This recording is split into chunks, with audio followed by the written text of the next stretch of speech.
de Jesus, vamos orar. Pai amado, Pai querido, nosso Deus e nosso Salvador, Pai, como nós amamos, ó Senhor, estar na Tua presença, Pai. Não há um lugar melhor para nós estarmos do que na Tua presença, Deus. E o Senhor conhece cada pessoa, Pai, que está aqui essa noite. A verdade é que foi o Senhor que trouxe essa pessoa aqui essa noite, Pai. E se o Senhor nos trouxe até a Tua presença, Pai, é porque o Senhor tem algo conosco, Pai. O Senhor tem algum propósito, Pai. O Senhor quer nos ensinar algo, Jesus. Então nessa noite nós abrimos o nosso coração para o Senhor, Deus. Nós declaramos que o Senhor tem liberdade, Pai amado, em atuar em todas as áreas da nossa vida, Jesus. Pai querido, então vem de encontro, Pai, com a necessidade de cada um aqui essa noite, Pai. Revigora as forças, ó Pai. Aquele que chegou cansado nesse lugar, Deus, que as células sejam revigoradas, ó Pai. E no nome do Senhor Jesus, ó Pai, possa ter, Pai, uma disposição para te adorar, Jesus. Aquele que entrou enfermo nesse lugar, Pai, que o Espírito de cura, Deus, possa repousar sobre o corpo dessa pessoa essa noite, Pai, e essa pessoa possa sair daqui curado, em nome de Jesus, ó Pai.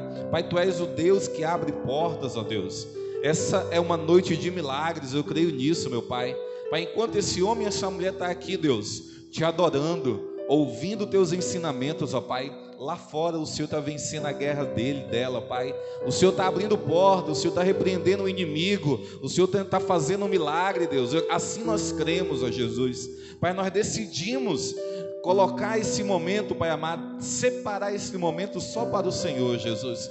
Inclina o nosso coração ao Teu coração, inclina a nossa mente à Tua mente, Jesus. Que a Tua presença, Pai, esteja sobre nossa vida, Pai. É isso que eu te peço, Deus, e eu te agradeço em o nome de Jesus. Você diz amém e dá um aplauso para Jesus. Glória a Deus. Pode sentar em nome de Jesus. Glória a Deus. Senta pegando a tua Bíblia no nome de Jesus.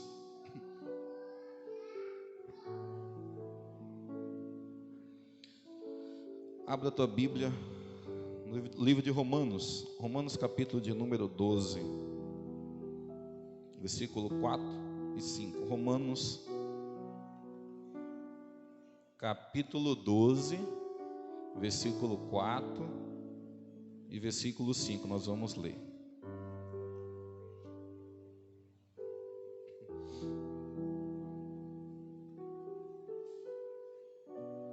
Quem achou? Diga amém para Jesus, amém? Vamos ler versículo 4, versículo 5, diz assim: assim como cada um de nós tem um corpo com muitos membros, e esses membros não exercem todos a mesma função, assim também em Cristo nós, que somos muitos, formamos um corpo, e cada membro está ligado a todos os outros. Glória a Deus. Pode fechar a tua Bíblia se você quiser, tá bom? Me acompanhe essa noite dentro desse versículo que eu acabei de ler para mim, para você. E eu quero ler de novo para você, que está escrito assim: porque assim como em um corpo temos muitos membros, e nem todos os membros têm a mesma função, assim nós, que somos muitos, somos um só corpo em Cristo, mas individualmente somos membros uns dos outros. Pastor, o que Deus colocou no seu coração hoje para trazer para a igreja, pastor? Quando nós meditamos aqui em Romanos, capítulo 12, o versículo nós lemos o 4 e o 5, a Bíblia está falando de um corpo que é formado por muitos membros. Pastor, um corpo que é formado por muitos membros, sim. E a verdade é que todos os membros dentro desse corpo, vamos se dizer que eles têm um papel importante. Seria a mesma coisa de eu falar que não dá para esse corpo ele ser sadio faltando algum membro. Pastor, onde o senhor quer chegar, pastor?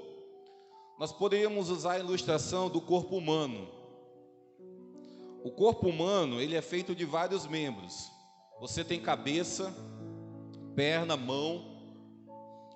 E a realidade é que uma pessoa que ela não tem um lado da perna, ela já tem uma certa dificuldade na vida, porque ela não consegue se locomover como se tivesse com duas pernas. Por quê? Porque ela só tem uma. Uma pessoa que tem apenas uma mão, corpo humano, uma pessoa, em algum momento da sua vida perdeu um lado da mão. Pense que a partir daquele momento agora, a vida dela vai ser uma vida de algumas dificuldades. Porque ela não consegue agora agarrar algo, né, com as duas mãos com firmeza, ela só tem uma mão para pegar. Então eu quero que você entenda uma coisa essa noite: todos os membros do corpo são importantes, são importantes. E pela Bíblia Sagrada, já vou te revelar quem é esse corpo que a Bíblia fala. O corpo pela Bíblia Sagrada se chama Jesus, Jesus Cristo.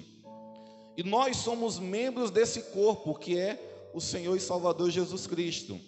Nós podemos aí ter várias funções nesse corpo, essa é a verdade. Nós podemos ser a mão, ser o pé, podemos aí ser o dedo mindinho, ser a unha. A Bíblia fala que Jesus ele é o cabeça desse corpo. Mas eu quero que nessa noite nós podamos entender uma coisa sobre igreja. A igreja, ela é, sim, tá bom? Se nós colocarmos aqui nessa definição, ela é um corpo que é formado por muitos membros, e todos esses membros, eles são importantes. E quando se falta um, todo o corpo ele sente. Ele não consegue se locomover com perfeição. Ele não consegue fazer tudo aquilo que ele deveria fazer se ele tiver com todos os membros ali nos seus devidos lugares, tá bom? Então, pastor, o senhor quer dizer que a igreja, ela é formada aí de muitos membros, pastor? É. Eu não sei se você sabe, mas igreja é eu e você, tá bom? Eu tenho uma definição aqui, e se eu perguntasse essa noite para nós assim, o que é igreja? O que é igreja? Eu quero que você me acompanhe, tá bom? Nós poderíamos dizer que igreja é a união de todos aqueles que foram chamados por Deus, os quais pela ação do Espírito Santo creem em Jesus Cristo, creem que Jesus Cristo é o Filho unigênito de Deus enviado ao mundo para redimi-lo de seus pecados. É por isso que a igreja é definida como sendo o corpo de Cristo. Então entenda uma coisa: a igreja, que é esse corpo de Cristo, ele é formado por mim e ele é formado por você, tá bom? Essa é a verdade. E pela Bíblia Sagrada, o que Jesus ele vai vir buscar no arrebatamento da igreja, no arrebatamento é a igreja do Senhor Jesus. E se você parar assim para fazer uma reflexão, você vai entender uma coisa: a igreja do Senhor, que é eu e você, vamos colocar nessa expressão, ela é a organização mais poderosa que Cristo ele deixou aqui na terra. Pastor, ela é a organização mais poderosa, ela tem poder até mesmo maior do que o Congresso, do que a Câmara, do que os deputados. Tem. A igreja do Senhor Jesus, que somos eu e você, nós temos um poder maior do que todas as organizações feitas por homem. Por quê? Porque quem constituiu foi Jesus Cristo, tá bom? Que é eu e que é você. Existe um versículo na palavra de Deus, na verdade esse versículo é uma história, que é lá dentro de Mateus capítulo 16, versículo 13 ao 18, eu vou ler para você, tá bom? Que diz dessa forma: e chegando Jesus às partes de Cesareia de Filipe, interrogou os seus discípulos dizendo: quem dizem os homens ser o filho do homem? E eles disseram: uns João Batista, outros Elias e outros Jeremias ou um dos profetas. Disse-lhe vós: quem dizeis que eu sou? E Simão Pedro respondendo disse: tu és o Cristo, o Filho do Deus vivo. E Jesus respondendo disse-lhe: bem-aventurado és tu, Simão Bar-Jonas, porque não foi carne e sangue que te revelou, mas meu Pai que está nos céus. Agora frise esse último versículo, tá bom? Que diz assim: pois eu também te digo que tu és Pedro, e sobre esta pedra edificarei a minha igreja, e as portas do inferno não prevalecerão contra ela. Pastor, por que a igreja ela é tão poderosa, pastor? Primeiro, a igreja ela é tão poderosa porque ela não está afincada em cima de homens. A nossa igreja não é constituída em cima de pessoas e de homens. A igreja, tá, que somos nós somos fincados sobre a rocha que é Jesus Cristo. É por isso que ela é muito poderosa. E ela é tão poderosa ao ponto da Bíblia estar falando aqui que nem mesmo as portas do inferno prevalecem contra a igreja do Senhor Jesus Cristo. Eu entendo uma coisa: a Bíblia, quando ela fala em relação à igreja, tá bom? Ela coloca a igreja a um nível de poder muito grande, que é eu e você. A verdade é que Cristo, Ele nos delega poder e autoridade. Pastor, Cristo nos delega poder e autoridade, sim. Se você é a igreja do Senhor Jesus, você tem poder e você tem autoridade nas tuas mãos e nas tuas palavras. É tanto que um dos textos da Bíblia, Cristo delegando autoridade para a igreja, para discípulo, para filho de Deus, a Bíblia fala assim, olha, Jesus falando, eu vos dei poder para pisardes sobre serpentes e escorpiões, e se beberdes alguma coisa mortífera, não lhes fará mal. Opa, Deus ele nos dá poder, nos delega poder para pisardes sobre serpentes e escorpiões. Se bebermos alguma coisa mortífera, não nos fará mal. Opa, então Deus já delegou algum poder para a nossa vida, tá bom? Em outra parte da Bíblia tem um versículo que diz dessa forma, falando para a igreja, diz assim: o que tu ligardes na terra, será ligado no céu. O que tu desligares na terra, será desligado no céu. Então a igreja, eu quero que você entenda, ela tem poder delegado pelo próprio Jesus, tá bom? É por isso que nossa autoridade ela é maior do que a autoridade do STF. Ela é maior do que a autoridade de uma Câmara Legislativa, porque toda organização, todo o poder que existe hoje no Brasil é delegado por homens, a igreja não. Quem delegou poder e autoridade para a igreja foi Jesus Cristo, tá bom? Ao ponto de dizer que as portas do inferno, a porta do inferno, o inferno inteiro, se vem contra a igreja, ele não consegue vencer a igreja. Eu não sei se você conhece um pouquinho assim da história da igreja, mas se você já assistiu alguns filmes, você vai perceber uma coisa: a igreja durante as eras, durante os tempos passados, ela foi muito perseguida. Até hoje a igreja ela é perseguida. Se você for estudar a história da igreja, você vai perceber que vários imperadores, época passada, se levantaram um dia para matar crente, para prender crente, para pegar crente e jogar dentro dos coleiros romanos, para que os leões pudessem destroçar os seus ossos.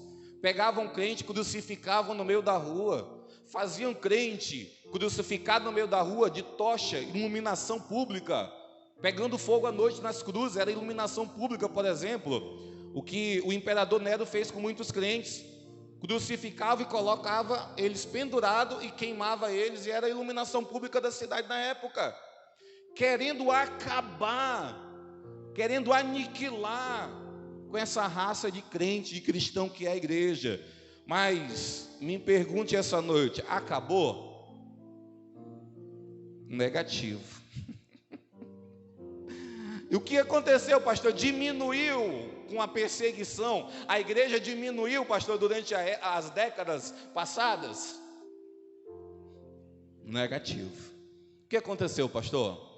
A igreja cresceu, a igreja se multiplicou, a igreja avançou. Existia uma perseguição aqui, numa cidadezinha pequena.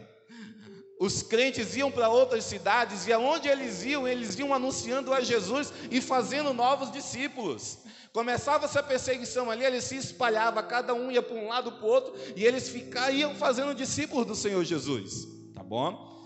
Tem um relato, uma vez eu li esse relato no livro, que o rapaz contava no livro que, um certo dia, um dos soldados, dentro do Coliseu Romano, volta lá na Idade Média, onde o imperador mandava pegar crente e jogar dentro dos coliseus romanos, e os leões vinham e destroçavam aqueles crentes. Se negassem a Jesus, eles saíam vivos. Agora, se falasse assim, tu vai negar Jesus ou não? Se ele falasse, não vou negar Jesus, eram jogados lá dentro e morriam. E existe uma história de um dos soldados que faziam esse tipo de trabalho, de pegar o crente e jogar lá dentro. Esse soldado, vendo tamanha a fé, era daqueles que no momento da morte, eles não negavam a Cristo, e eles morriam pelo seu Salvador. A história fala que não só esse soldado, mas muitos soldados dos coliseus romanos se convertiam a Cristo, vendo o testemunho dos cristãos que morriam nas arenas romanas, lá da década passada. Existe testemunho, existe uma frase também em livros que fala dessa forma, que o sangue dos crentes que morriam dentro dos coliseus romanos, o sangue deles eram como sementes que eram lançados no solo, e quando aquelas sementes lançavam no solo, sabe o que acontecia? Era a mesma coisa de lançar semente e começar agora a frutificar. Cada crente que morria no Coliseu Romano era como sementes. Por quê? Porque no auditório onde estava acontecendo o espetáculo, dentro ali dos soldados que estavam trabalhando, jogando os crentes lá dentro, aonde essas pessoas viam esses testemunhos, as pessoas se convertiam a Jesus, tanto na plateia como os soldados. Então o sangue que caía na arena era semente, só se multiplicava e mais pessoas iam aceitando Jesus. Então não tem como, tá bom? Eles não conseguiram parar a igreja.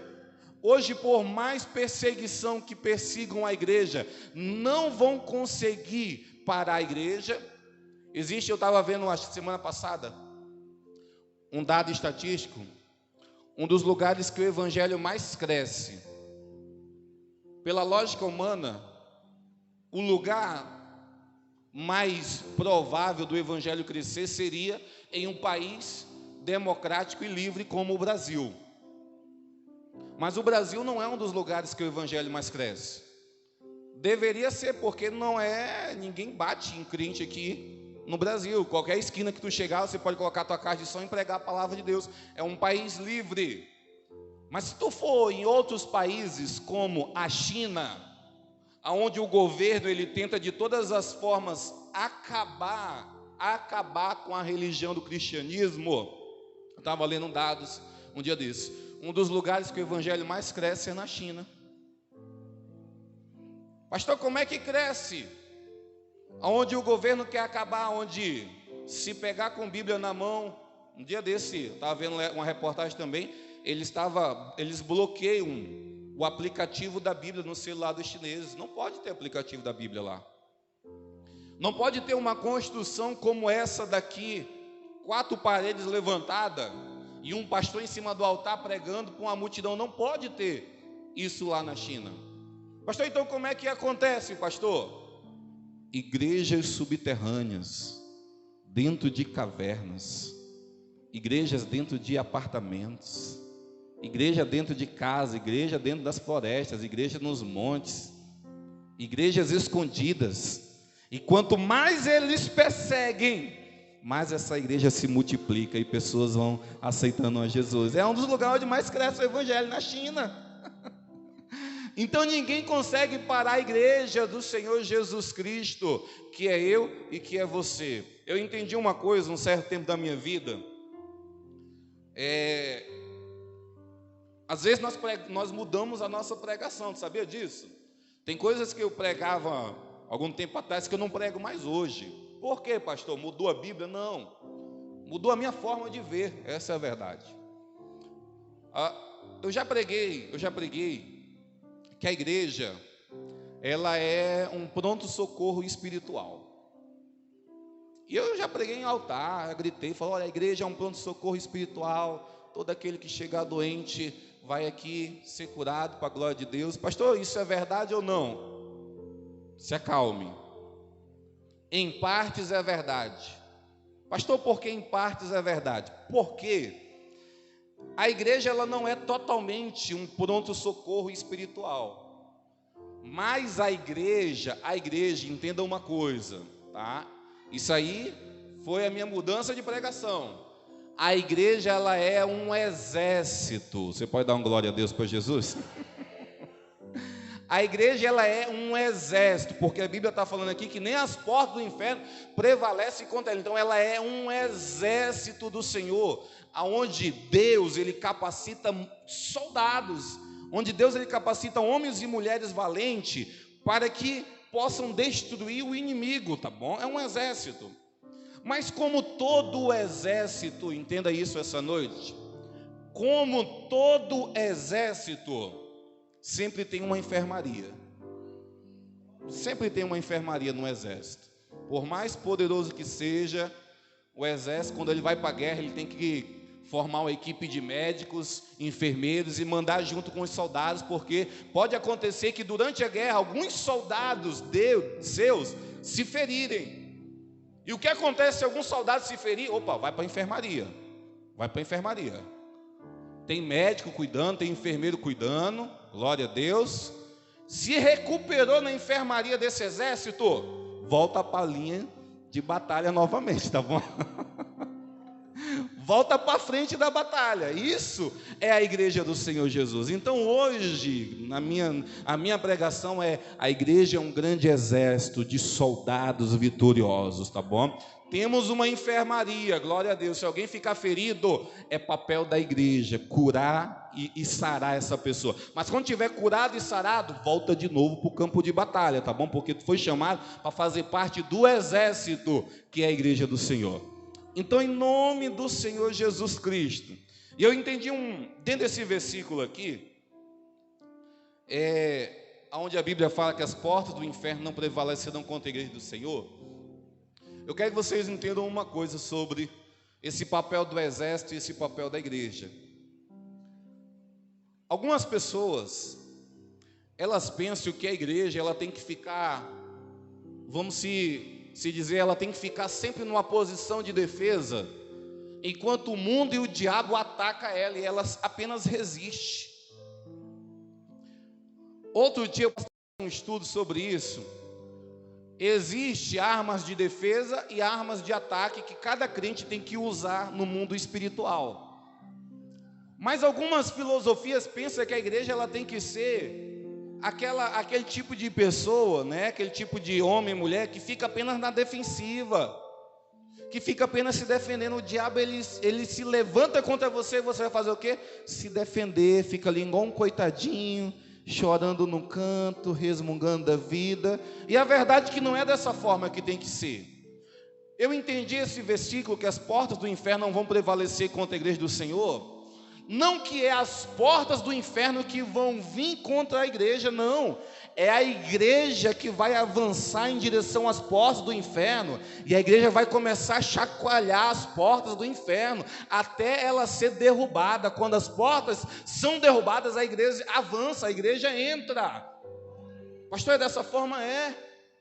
Uma das ilustrações que Jesus usou nos evangelhos, falando sobre o diabo, falando assim: olha, não dá para você entrar no território do inimigo sem que primeiro você vá lá no território dele, amarre o inimigo, tá bom? Olha só a expressão que Jesus usou: vá lá, amarre o inimigo. Quando ele estiver amarrado, aí você vai e pega todos os bens que um dia ele te pegou, todos os bens do inimigo que estão na casa dele, você pega e traz. Mas você tem que ir lá e amarrar o inimigo. Então a igreja, tá bom? Ela tem esse poder, ela tem que ser dessa forma. Ela tem que ir tá bom? Nos becos, nas vielas. Ela tem que ir na casa onde o diabo pensa que está reinando naquele lugar, destruindo casamento, destruindo filho. A igreja vai até esses lugares. E quando chega lá, amarra o inimigo. Quando eu falo que você vai, é porque você está indo e chacoalhando a porta do inferno. Aí você vai e agora amarra o inimigo e traz da mão do inimigo as almas que estavam no poder dele. Tá bom? Isso aqui é uma realidade que existe hoje, por exemplo, no mundo missionário. Uma pessoa que tem uma chamada missionária na sua vida, ela entendeu que ela é um soldado para entrar dentro do território inimigo. Um dia eu estava num café, uma vez por mês tem um café chamado Comep, aqui em Porto Velho, que é um café de pastores. E um dia eu estava lá, e um missionário estava nessa manhã pregando. E ele pregou e foi pedir oração de nós pastores. Por quê? Porque Deus tinha colocado no coração, ele era missionário, nem brasileiro era, estava passando pelo Brasil. Deus tinha colocado no coração dele, ele com a sua esposa e a sua filha, embarcarem no avião e irem pregar a palavra de Deus lá no Afeganistão. Era a pregação dele naquela manhã. E ele estava falando: irmãos, eu quero que vocês me ajudem em oração, porque Deus colocou no meu coração para mim pegar a minha mulher, a minha filha, e nós vamos embarcar em um avião e nós vamos para o Afeganistão fazer missões e pregar a palavra de Deus. Para aqueles que não conhecem, o Afeganistão é um dos países que mais cresce uma religião chamada os muçulmanos. É aqueles mesmo que mata crente, é aqueles que pega e tira a cabeça de crente. Aí você começa agora a imaginar, aos olhos humanos, tá bom? A loucura de um homem falando: olha, Deus falou para mim, e eu estou pegando minha esposa e minha filha, estou indo para lá, eu vou pregar a palavra. Sabe o que ele está fazendo?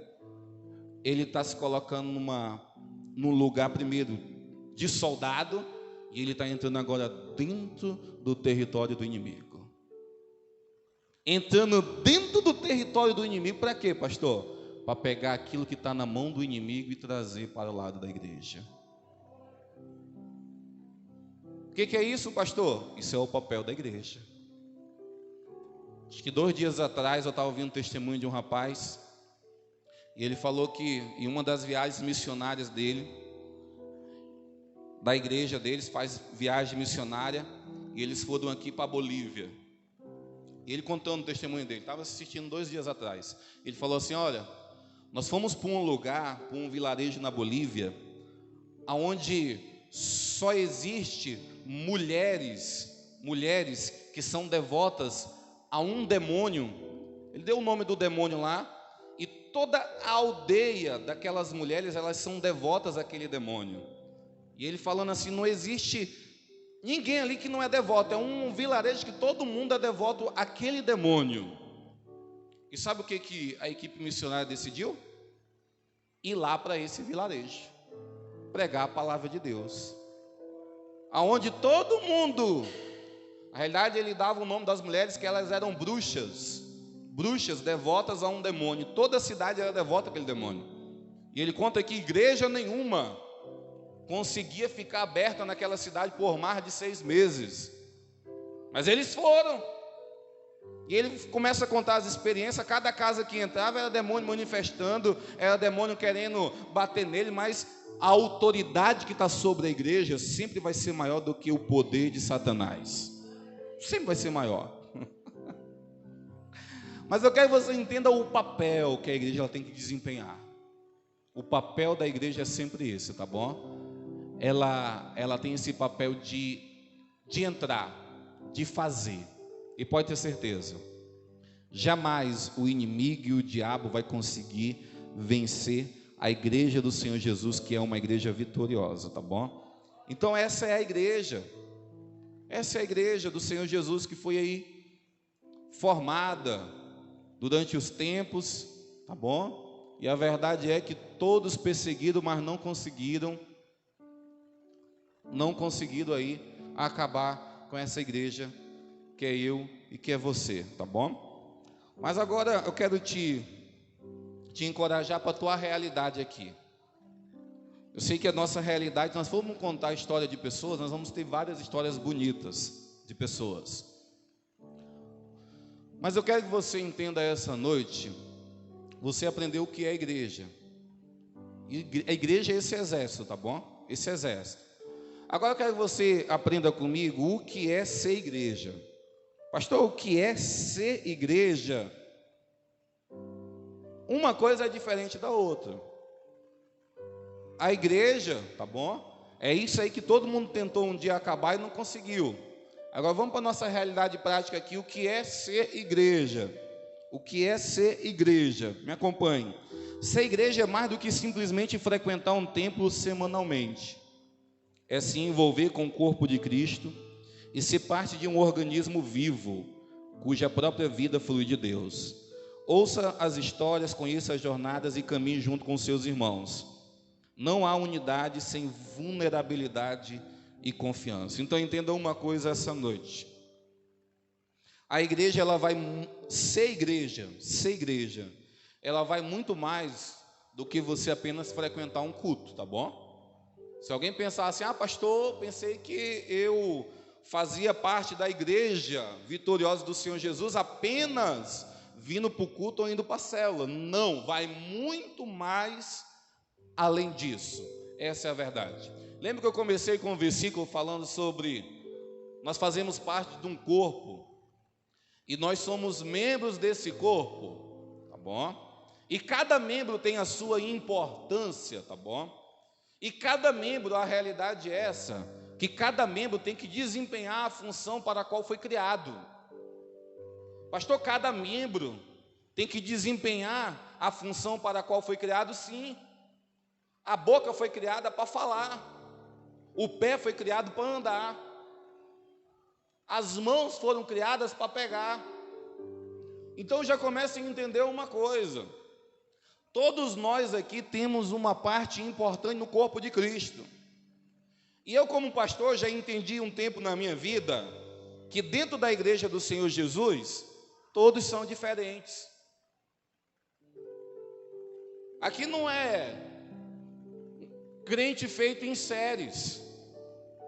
Aqui não é a xerox um do outro. Não é. A igreja, ela é feita de pessoas. E as pessoas, elas têm um comportamento peculiar delas. Todo mundo aqui é diferente um do outro. Nós temos as pessoas que falam mais. Nós temos as pessoas que falam menos. Nós temos os mais agitados, os mais quietos. Nós temos os mais inteligentes e os menos inteligentes. Todo mundo aqui é diferente. Mas eu quero que você entenda uma coisa. Assim como as partes do corpo desempenham a função para a qual foi criado, tá bom? E são importantes para o corpo. A nossa igreja, nessa diversidade de pessoas diferentes, nós temos uma importância no corpo de Cristo. E nós devemos, sim, desempenhar aquilo a qual nós somos chamados para ser no corpo do Senhor Jesus. Eu duvido, essa é a verdade, se alguém aqui nessa igreja pensar que foi chamado, por exemplo, para ficar sentado numa cadeira como essa, só assistindo o culto. É muito pouco, essa é a verdade. Eu creio que Deus, ele não tem um chamado tão pequeno não na tua vida. Mas eu entendo que todos aqui nós somos chamados para executar algo a mais no corpo de Cristo, tá bom? Algo a mais. Eu até entendo uma coisa. É claro que nós não podemos tentar comparar pessoas. Não podemos comparar pessoas. Porque existem algumas pessoas que foram chamadas, por exemplo, para estar no altar pregando a palavra. Mas não quer dizer que a pessoa, por exemplo, que foi chamada para ficar na porta da igreja, recepcionando os irmãos, ela é menos importante do que quem foi chamado para estar em cima do altar. Eu só entendo uma coisa: se você colocou no teu coração o desejo de ser usado por Deus, Deus, ele vai desenrolar o chamado dele na tua vida, tá bom? Vai desenrolar. E o chamado de Deus na tua vida pode ser o mais diverso. Nós podemos ter pessoas aqui chamadas para evangelismo, outras para pregação, chamadas aí para discipular, para cuidar. Eu conheço amigos meus que são, por exemplo, grandes evangelistas, grandes ganhadores de almas, que se ele vir num culto, ele arrasta a multidão. Mas eu conversando com ele, ele fala assim: a única coisa que eu não consigo fazer, sabe o que é? É consolidar essas pessoas. Eu não consigo pastorear. Eu consigo ir lá fora e trazer aqui para dentro, mas eu não consigo, Sansão, eu não consigo consolidar, eu não consigo pastorear. E sabe o que ele faz? Ele traz, ele joga agora para o pastor dele. O pastor dele não tem aquele chamado de ir lá fora e trazer, mas o pastor dele tem um chamado de pastorear, consolidar e ensinar. Opa! Mas ele entendeu o propósito para qual Deus ele chamou. E o legal é que ele reconheceu que numa área ele é muito bom, numa área ele é excelente, mas em outra área ele não é tão bom. E sabe o que ele faz? Ele pede ajuda de outro membro do corpo para ajudar a consolidar aquela vida e aquela alma. Então não dá, né? É por isso que nós temos que entender para o que Deus ele nos chamou. É claro que eu quero que não confundir você aqui sobre um assunto que sempre quando eu falo esse tipo de palavra, quando eu falo sobre chamado, tem pessoas que falam assim: pastor, já tem tanto tempo que eu estou na igreja e não descobri o meu chamado ainda, pastor. Existe um chamado na Bíblia, que esse chamado ele é universal. Pastor, qual seria o chamado universal da Bíblia? O Mateus, capítulo 28, versículo lá, que eu não lembro agora, mas que diz assim: ide por todo o mundo e fazei discípulos de todas as nações. O chamado universal da Bíblia Sagrada, tá bom? É fazer discípulos. É a mesma coisa de falar assim, é você transmitir aquilo que está em você para a vida de outras pessoas. Isso é um chamado universal. Isso aí, ele é para toda a igreja, essa é a verdade. Toda a igreja está enquadrada dentro desse chamado. Aí logo após pode acontecer de Deus chamar você aí para ser um sabiá no microfone e cantar. Como nós temos uns irmãos aqui na igreja que são sabiá e cantam muito bem. E eu até brinco que o pastor tem matado o dom desses irmãos, porque o pastor não dá oportunidade para eles cantar em cima do altar. Mas Deus pode ter chamado você também para essa área. Pode ter te chamado para evangelista, para pastor, para mestre, para apóstolo, sei lá para que Deus te chamou. Mas o chamado universal, ele existe para todos, tá bom? Em nome do Senhor Jesus. Mas uma coisa que eu aprendi com Deus: a expectativa do meu coração tem que arder. A verdade é que o meu coração tem que querer viver o chamado de Deus na minha vida, porque quando eu quero viver, aí sim Deus ele cumpre e ele realiza os planos e os propósitos dele na minha vida. Seria a mesma coisa Deus usar o texto de Isaías, quando uma voz ecoa dizendo: a quem enviarei? Quem há de ir por nós? No Isaías, o profeta Isaías. E quando ele ouve: a quem enviarei? Quem há de ir por nós? Ele se propõe a fazer, e ele fala: eis-me aqui, Senhor, envia-me a mim, Senhor. Estou aqui, sou profeta Isaías. Ouvi o chamado, ouvi a voz, eu quero ir. O que o Senhor tem para mim? Eu quero. Depois que ele se coloca na posição de ir, o ministério dele muda. E agora ele é o profeta messiânico, começa a profetizar mais, a desempenhar aquilo que Deus tinha para a vida dele. Mas o que? Ele quis exercer aquilo, tá bom? Em nome do Senhor Jesus. Então eu quero que essa igreja entenda, no nome do Senhor Jesus, queira fazer a obra de Deus, queira desempenhar algum ministério, queira ser usado por Deus em alguma área. Nem que você vá cuidar de menino na igreja. Nem que você vá, sei lá, dançar, nem que você vá ser um líder de célula, nem que você vá ser um evangelista, um missionário, um ganhador de alma, tá bom?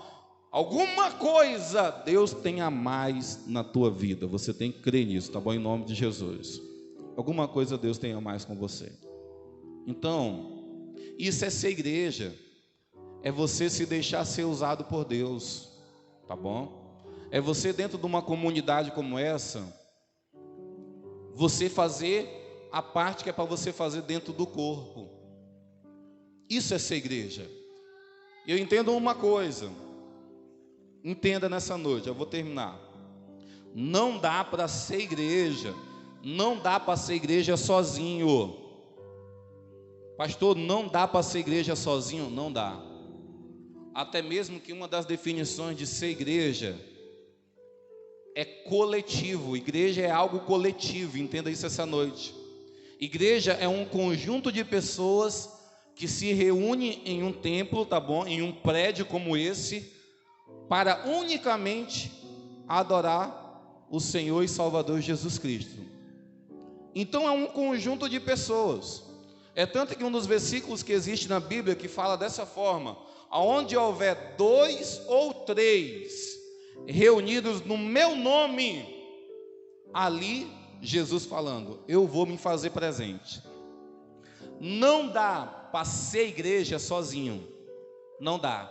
E eu tenho visto trabalhar do diabo hoje na nossa sociedade, e o diabo tem investido, essa é a verdade, investido na cabeça de pessoas que elas não precisam dos irmãos para ser igreja. Se você for dar uma pesquisada, existe hoje uma classe de pessoas chamadas os desigrejados. Eles não têm vínculo com nenhuma denominação, porque eles colocaram na cabeça que eles não precisam estar reunidos com outras pessoas para adorarem a Deus. É verdade que não precisa eu estar reunido com outras pessoas para adorar a Deus? É verdade, sim.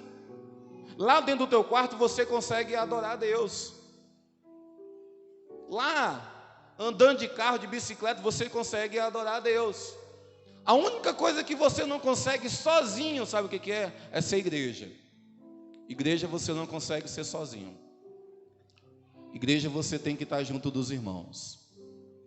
Igreja você tem que estar na coletividade, desempenhando a função e o papel para aquilo que Deus ele te chamou. No tempo da pandemia agora, o que aconteceu de crente não voltar mais para o templo? Por quê? Porque aprenderam os cultos online. Culto online é bom, pastor? É bom, em partes. Desde que não substitua o ato da pessoa sair da sua casa e vir até o templo e se reunir com outras pessoas para adorar a Deus. Se for algo para te edificar em um momento que não está tendo programação na tua igreja, não está tendo culto, não está tendo nada, é meio-dia, eu vou assistir um culto online. Você usou para o bem, para edificar a tua vida. Mas o que mais nós estamos ouvindo nos nossos dias hoje, sabe o que é? Domingo, 7 horas da noite. Onde o crente está? Não está dentro da igreja, mas ele está em casa. E ele vai agora assistir o culto pelo YouTube e pelo Facebook. Não é por motivo de doença, não. É porque ele acha mais cômodo. Ele está sentado no sofá dele assistindo um culto. Aí sabe o que aconteceu? Tem crentes que tem anos que não aparecem mais na igreja. E vou ser bem sincero com você. A falta de se reunir com a igreja, de ter essa aproximação, esse fogo um do outro aqui, tá bom? A falta disso faz a pessoa morrer espiritualmente. Ela começa assistindo no domingo culto online, no outro domingo, no terceiro domingo, no quarto domingo ela perde o interesse. Ela perde o interesse por quê? Porque não tem fogo, não tem proximidade, não tem relacionamento com os irmãos. E hoje o diabo colocou na cabeça das pessoas colocou até mesmo, eu já ouvi pessoas falando assim: rapaz, nunca mais entro numa igreja. Já ouviu aquela pessoa falar assim: eu tenho Deus no meu coração, mas nunca mais eu entro numa igreja. Ou eu já ouvi pessoas falando assim: eu estou melhor em casa. Já ouvi pessoas falando isso: eu estou melhor em casa. Que engano que Satanás tem feito na cabeça dessas pessoas. Porque Satanás, ele tem, primeiro, desvirtuado a verdade da palavra de Deus, o conceito do que é ser igreja, do que é se reunir com os irmãos para adorar a Deus. Nós poderíamos citar um versículo muito conhecido. Esse aqui é muito conhecido, tá bom? Eu cito ele para você, Hebreus 10, 25, que diz assim: não deixando a nossa congregação, como é costume de alguns, antes admoestando-os ou motivando uns aos outros, e tanto mais quanto verdes que se vai se aproximando aquele dia. Olha o conselho do escritor aos Hebreus. Ele fala assim: olha, não deixe a vossa congregação, desde lá do tempo do apóstolo Paulo já existia o que existe hoje, de pessoas estarem trocando os cultos para ficar em casa. Ele fala assim: como é costume de alguns. Aí ele aconselha, fala assim: olha, sabe por que você tem que ir para a congregação, cultuar a Deus, se reunir com os irmãos? Porque na igreja vocês vão estar motivando uns aos outros. Motivando.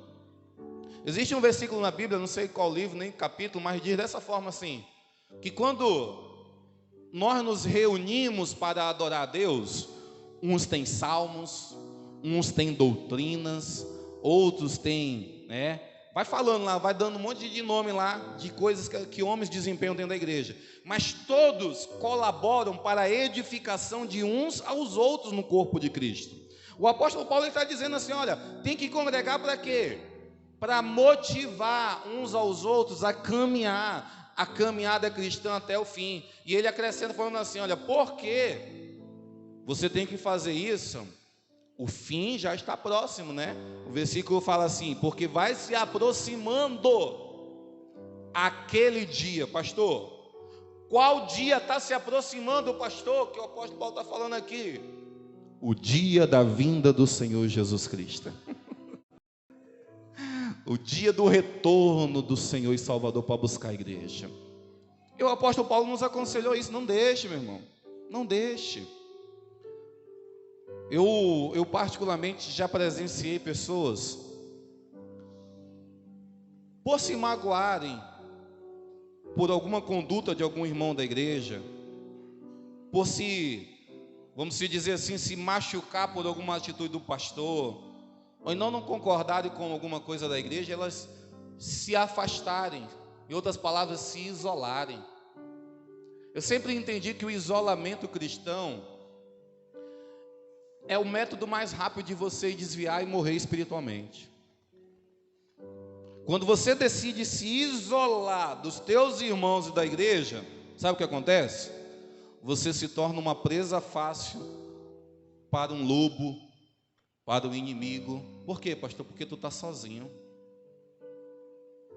Se você está no meio das ovelhas e tem um pastor ali conduzindo as ovelhas, o lobo vai pensar duas vezes antes de vir te devorar. Mas se afasta, se isola para tu ver o que acontece. Questão de minutos, a tua vida ela corre risco. Quando eu falo que a tua vida corre risco, a tua vida espiritual. Tua vida espiritual. Seria a mesma coisa eu dizer que uma brasa, traz na tua cabeça aí uma brasa, um braseiro. Você vai fazer lá uma carne lá, pega carvão e joga lá e começa a acender um fogo naquele carvão. Imagine na tua cachola aí. Se você pega uma brasa daquele braseiro e você pega essa brasa agora e tira essa brasa de perto das demais, de perto das outras, e deixa ela um pouquinho afastada, sabe o que vai acontecer? Essa brasa que você tirou do meio das outras vai se apagar. questão de minutos, ela vai estar apagada. Por quê? Porque você tirou ela do meio das outras. A única forma dela voltar à vida novamente, voltar a queimar, voltar a ter fogo nela novamente, sabe o que é? É você retornar essa brasa para dentro do braseiro. Se você retornar essa brasa para dentro do braseiro, opa, ela pega fogo novamente. Assim é a vida do crente. Nós somos brasas vivas no altar do Senhor. Se uma brasa se afasta e se isola, opa, vai se apagar, vai morrer. Pastor, eu quero ressuscitar. Volta-se para o braseiro novamente. Pastor, como é que eu volto para o braseiro? Pastor, como é que eu sou uma pessoa avivada do fogo, pastor? Assim como a Anne fala. Como é que eu vou ser uma pessoa dessa, pastor? Sendo igreja. E ser igreja é participar daquilo que a igreja proporciona. Vou dar um conselho para essa igreja. Só se for por motivo de saúde ou alguma coisa assim bem grave, para que quando a tua igreja proporcionar alguma coisa, tipo seminário, vigília, conferência, alguma coisa que a tua igreja proporcionar, para você não ir, apenas em casos excepcionais, eu te aconselho, seja igreja, faça-se presente, esteja ali sendo igreja junto com os irmãos.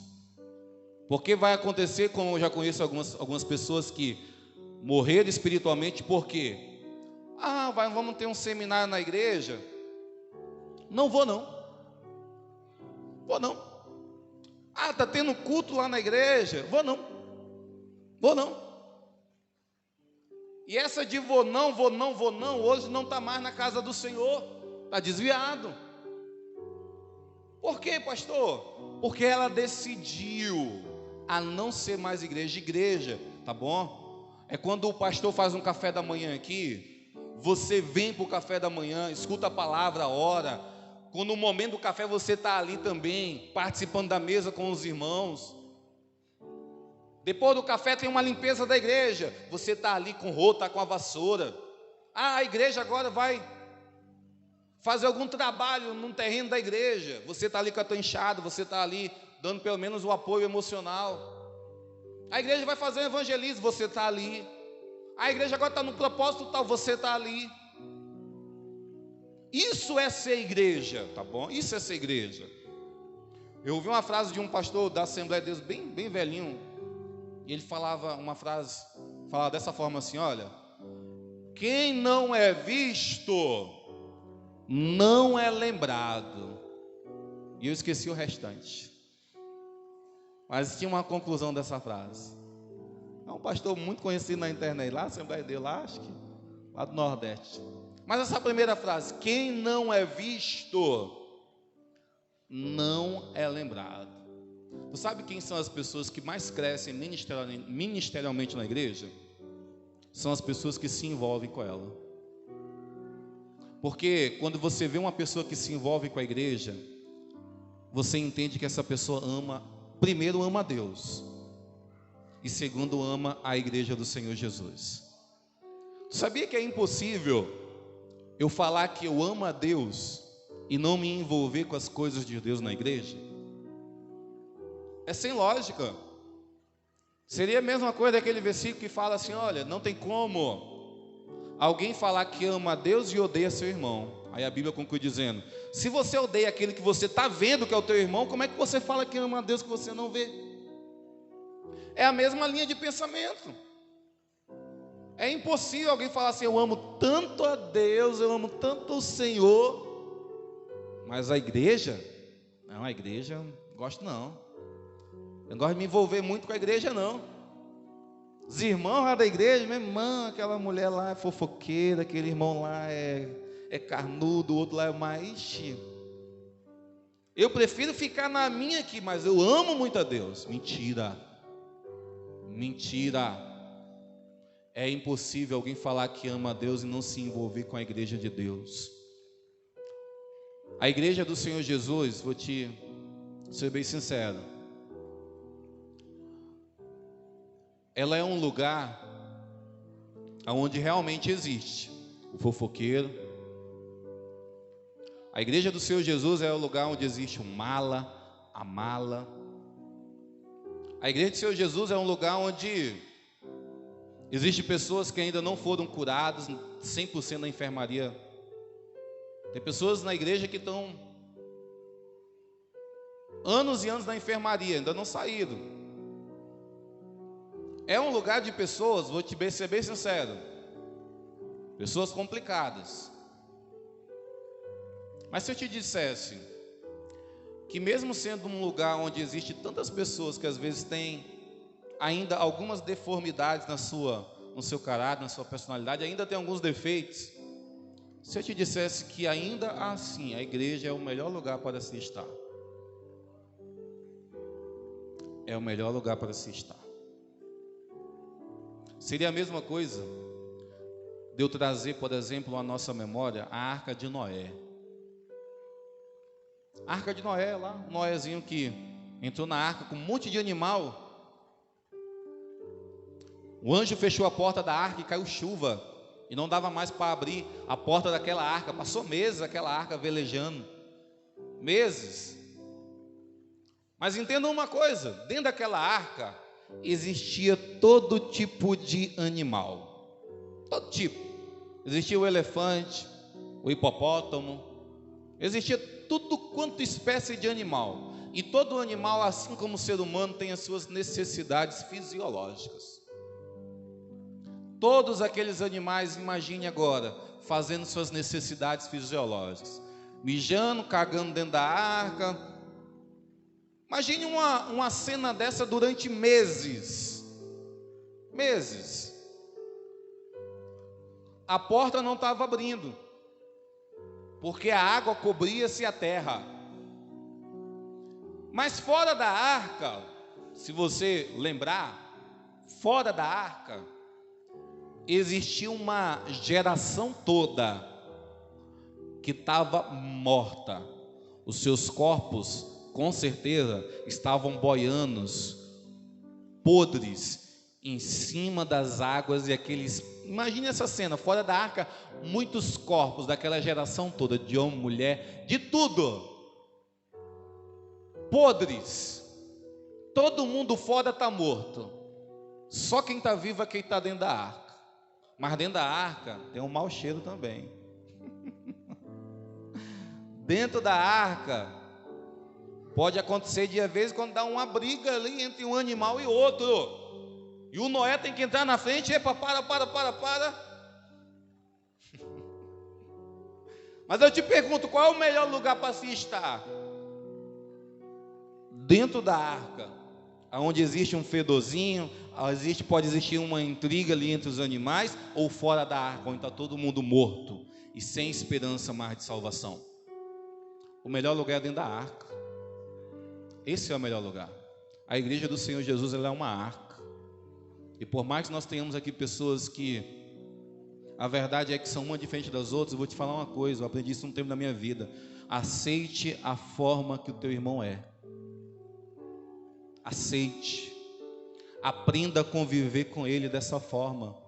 Não queira que ele seja igual a você, porque eu sei que existe pessoas na igreja que se afastam das outras, porque o fulano de tal é desse jeito, então nem vou conversar com fulano de tal. Você está errado, você está errada. Você tem que aceitar a personalidade da pessoa, porque quando você começa a querer excluir, cuidado,